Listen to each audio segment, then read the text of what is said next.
16 de dezembro de 2022. Estou aqui com a governadora Regina Souza, ela que está vivendo os últimos dias aqui como governadora, ela que é a primeira governadora do Piauí. Governadora, gostaria que a senhora fizesse assim, um relato da sua vida lá do interior de União, bem breve, óbvio. A senhora que é ex-quebradeira de coco e que depois entrou na luta sindical. A senhora imaginava hoje ser governadora, a primeira governadora do Piauí? Acho que ninguém imagina uma trajetória como a minha, né? Eu nasci numa família muito pobre, paupérrima, e no interior de União, dificilmente eu imaginava, não sabia nem o que era isso aqui, não sabia nem o que era Teresina. Então, eu acho que foi um drible no destino, né? Eu nasci para repetir o destino de toda menina que mora no interior, normalmente, principalmente nos tempos em que eu nasci. O destino era repetir a família, o que a família fazia. Os homens repetiam os pais, as meninas repetiam as mães. Então, o destino era quebrar coco mesmo, como quebrei muito babaçu, como trabalhei, fiz colheita na roça, deixar comida na roça para os trabalhadores, essas coisas todas eu fiz. E com 10 anos de idade, com 11 anos de idade. E, de repente, o destino me apresentou uma oportunidade e eu aproveitei, né? Que era um parente que tinha em Parnaíba, que foi levando a família, levou a minha irmã mais velha, depois levou, e foi levando até que chegou a minha vez, depois foi a família toda para Parnaíba, e todos nós tivemos a oportunidade de estudar. Né? Então, foi uma coisa, não digo assim, não. Tem sorte, né? Tem, claro, não é todo mundo que ia descobrir um tio que podia lhe ajudar e ele querer ajudar. Mas foi a porta aberta que foi para a gente, principalmente para mim, porque eu gostava de estudar, então nem todo mundo estudou. Nem todo mundo fez curso superior, mas todo mundo fez ensino médio. Quem não fez curso superior, porque não quis fazer. Então, e logo que eu venho para Teresina, faço o vestibular, aí volto, faço o caminho de volta, aí eu fico em Teresina, né, porque eu queria fazer letras, em Paraíba não tinha. Então, aí eu fiquei aqui, aí a maratona de procurar emprego. Como é que eu ia me sustentar numa faculdade aqui sem ter emprego? E aí fui atrás de emprego, felizmente encontrei uma pessoa de Parnaíba, que me deu o meu emprego aqui em Teresina em 73 como professora, quer dizer, há exatos 50 anos, agora em janeiro completa, 50 anos que aconteceu isso, né, de eu passar no vestibular e precisar de trabalho. Então eu fui trabalhar como professora, já era professora formada, tinha me formado no curso pedagógico, e fui, e passei 7 anos, 8 anos, quase 8 anos nessa escola, e fui construindo a minha vida. Né? No começo não tinha muito tempo para a política, não tinha nem despertado ainda direito. Embora no ensino médio já era metida com grêmios, com as atividades políticas da escola, mas era ditadura, era tudo muito moderado. E depois que eu me organizei assim, para estudar e trabalhar, foi que eu fui começar a participar das coisas. Né? Tanto na universidade, ainda muito timidamente, não tive vida acadêmica política, né? Porque não dava tempo, eu tinha que trabalhar e estudar. Quando eu terminei o curso, aí sim, eu comecei a fazer militância política, comecei a me envolver e comecei num trabalho assim, mais ligado a sindicatos rurais e acabei que gostei, mas também sempre trabalhando, dando aula sempre, depois passei no Banco do Brasil, fui para o Banco do Brasil, mas fazendo política de sindicato, mas trabalhando no banco. Então, houve tempo que eu trabalhava de noite para poder ter tempo de dia para fazer atividade política, atividade sindical. E aí deu certo, né? Veio o Partido dos Trabalhadores também, meu primeiro partido e tudo. E daí para frente todo mundo conhece, né? Minha trajetória de presidente do PT, presidente da CUT. E depois a vida política mais partidária, mais intensa, que culminou com a gente ganhando a eleição em 2002, né? O Wellington Dias ganhando a eleição, eu fui trabalhar como secretária de administração e o resto da história todo mundo conhece. Certo, a senhora falou do seu início, que um tio deu oportunidade, mas a senhora agarrou, óbvio. Se não fosse a senhora agarrar essa oportunidade, com certeza não teria chegado onde chegou. E eu lembro da senhora nos anos 80, início dos anos 90, até os anos 2000 também, a senhora na militância, na rua, lutando pelos direitos dos trabalhadores. No início do governo Wellington Dias, em 2003, a senhora passou por um momento difícil quando secretária de administração, chegou até a chorar na televisão, ao vivo. Diante de todos esses relatos, teve algum momento que a senhora pensou em desistir? Não pensei em desistir, não. Agora, eu não tinha experiência administrativa, então tinha uma bolsa de aposta que eu seria a primeira secretária a cair. Então tinha quase uma torcida que eu não ia dar conta, porque eu não tinha experiência administrativa. Eu administrei sindicato, administrei o partido, é completamente diferente, uma pressão muito grande no parlamento, a Assembleia Legislativa. Eu sofri muito com a Assembleia Legislativa nessa época, a gente não tinha uma maioria assim expressiva. Então era muito massacre e me escolheram. Eu fui escolhida para levar as rebordosas da Assembleia. Eu me lembro que no primeiro mandato eu fui 13 vezes à Assembleia convocada, não era convidada, era convocada para a Assembleia Legislativa, que era o elemento que podia fazer com que eu saísse, se eu fosse demitida da secretaria, né? Porque é uma convocação, se eu não me saísse bem. Mas graças a Deus, claro que chorar, eu sou chorona mesmo. E tem hora que me tiravam do sério, assim, meu Deus, o que eu fiz? Por que eu estou aqui? Se eu estou aqui é para cumprir a missão, eu vou cumprir. E eu fui a última secretária a sair, do final do segundo mandato, porque quis sair, porque fui ser candidata a suplente do senador Wellington Dias. Chegou ao Senado, quer dizer, quem torcia pela sua queda viu a sua ascensão. Como a senhora destaca o seu trabalho no Senado Federal? Olha, foi um momento atípico também, né? Eu peguei o Senado num momento de muita efervescência, principalmente que estava todo aquele processo contra a Dilma, o perdedor, como virou moda, né? Não aceitava o resultado, então dizia claramente que ia infernizar a vida dela e acabou infernizando mesmo, que juntou uma maioria que resolveu derrubar uma presidenta eleita legitimamente, e eu vivi muito perto dela as coisas que eu sei, inclusive, que o fato de ser mulher também influenciou. Né? O que faziam com ela era muito também pelo fato dela, era muito machismo também, né? de achar que mulher não pode, que mulher não sabe fazer. Então, e a Dilma sempre muito dura, muito assim, não cedia às pressões, ela caiu porque não cedeu às pressões, que é muito parecida comigo também.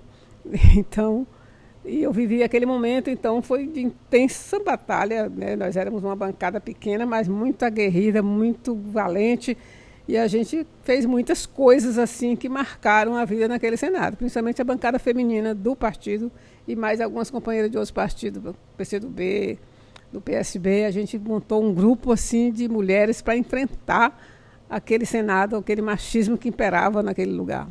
E tive que fazer muitos pronunciamentos, um período de muito discurso, de muito pronunciamento, de muito embate, porque a guerra não era só com a Dilma, a guerra era com a gente, era com o PT, era com o governo, uma forma de dizer, não dá mais, que se a Dilma fosse bem sucedida, era o espaço aberto para o Lula voltar, então tinha todos esses interesses por trás. Então, gente que não tinha motivo nenhum, tem gente que saiu dizendo que, a primeira entrevista que o primeiro senador que saiu da sala disse, não é que ela não fez nada, o problema é que ela não conseguiu construir mais maioria.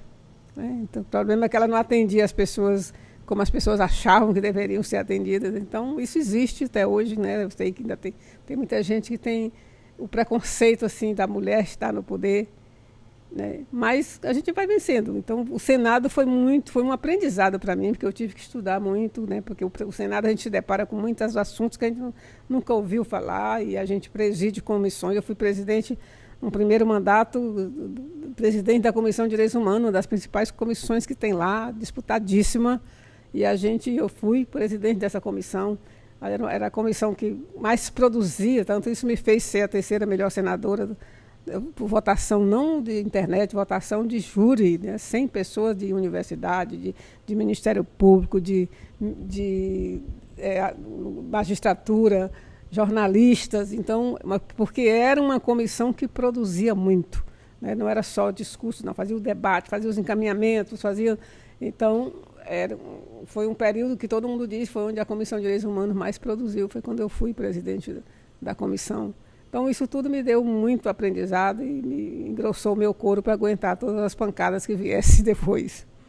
E a prisão de Lula, em algum momento, deixou enfraquecida aquela vontade de lutar? Muitos diziam, inclusive, que o PT ia se acabar.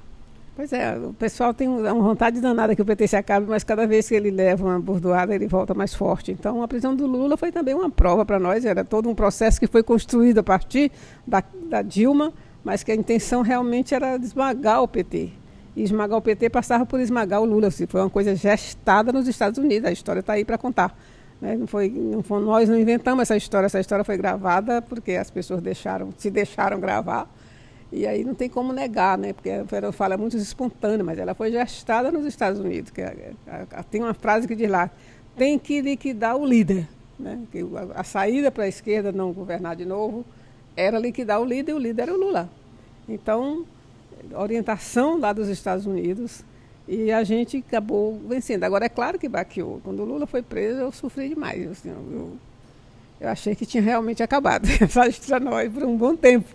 É claro que a gente tinha toda uma militância que ia lutar, mas a gente achava que não ia se reerguer tão cedo, porque com o Lula preso ficou mais tempo do que a gente previa, do que a gente achava que ia ser. E aí está ele de volta, presidente da República de novo.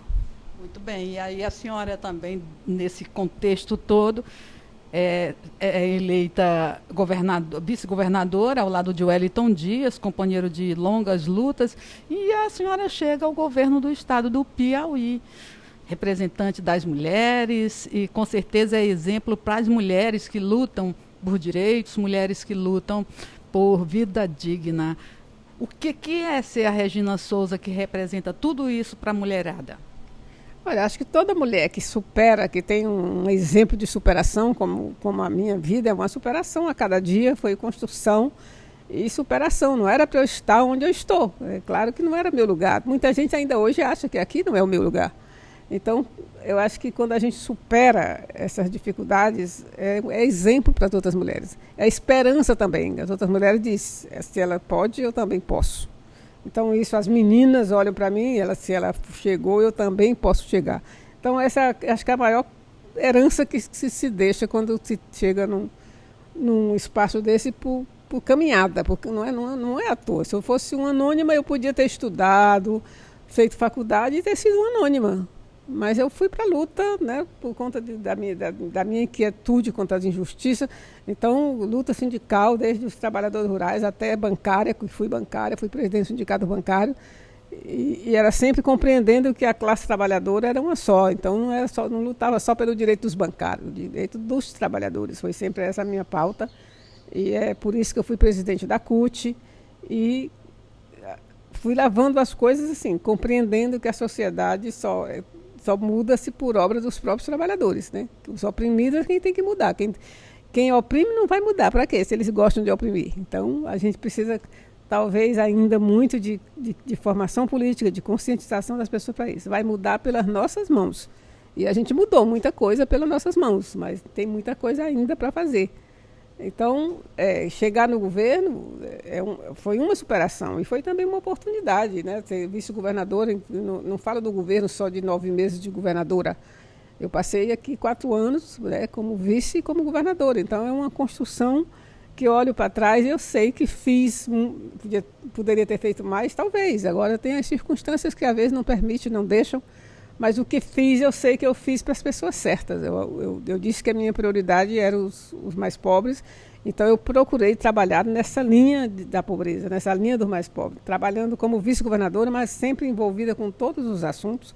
Foi na vice-governadoria que nasceu a lei do saneamento básico, foi na vice-governadoria que nasceu a regularização fundiária, que a gente não tinha uma lei de regularização fundiária, então a gente montou a equipe, conseguiu botar trabalhador, agronegócio, judiciário, OAB, todo mundo junto para construir uma lei para a gente poder fazer o que nós fizemos. Foram 13 mil títulos de terra nesses 4 anos entregues para os donos, para aquelas pessoas que realmente eram donos, que esperavam há 50 anos. Tinha gente que estava esperando um título há 50 anos. Os pais já morreram, quem recebeu foram os filhos, mas foi uma luta dos pais pela terra, que sofreram, muita gente morreu, muita gente foi espancada. Mas chegou a hora, a terra agora é deles. Isso não tem preço. Só quem vê, só quem assiste o depoimento dessas pessoas é que compreende o que é receber uma terra. Dizer que a terra agora é minha. É como uma carta de alforria. Então, eu tenho muito orgulho disso. As pessoas às vezes perguntam, acham que grande obra é só um asfalto, uma ponte.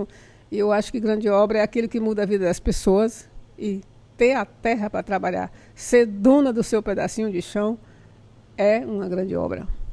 Muito bem, agora vamos falar do que virá, né? A senhora é amiga, conhece os pais de Rafael Fonteles, né?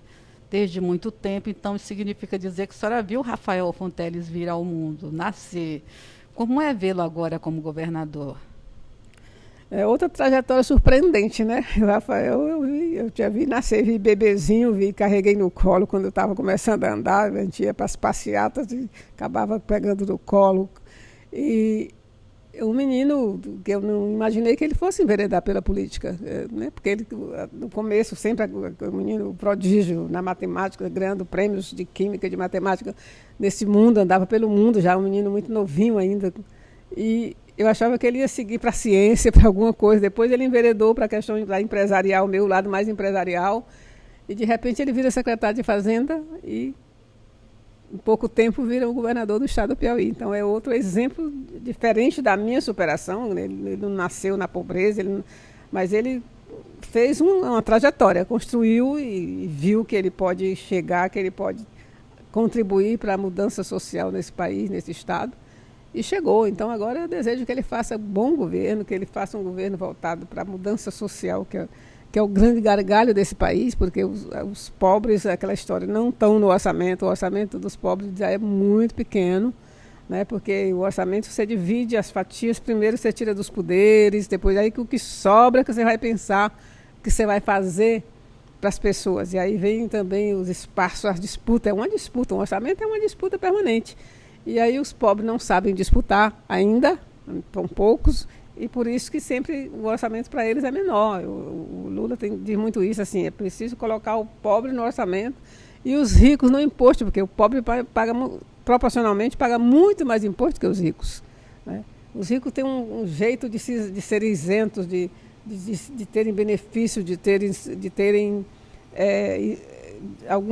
de conseguir alguns direitos que o pobre não sabe nem por onde começar.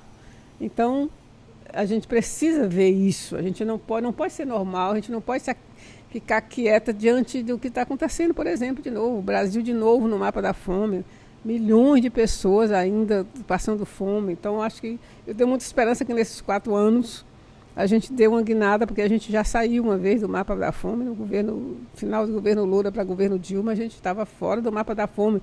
Não é que não tinha pobre, é que tinha nos níveis toleráveis, esperando que a sociedade tolera, que as estatísticas toleram.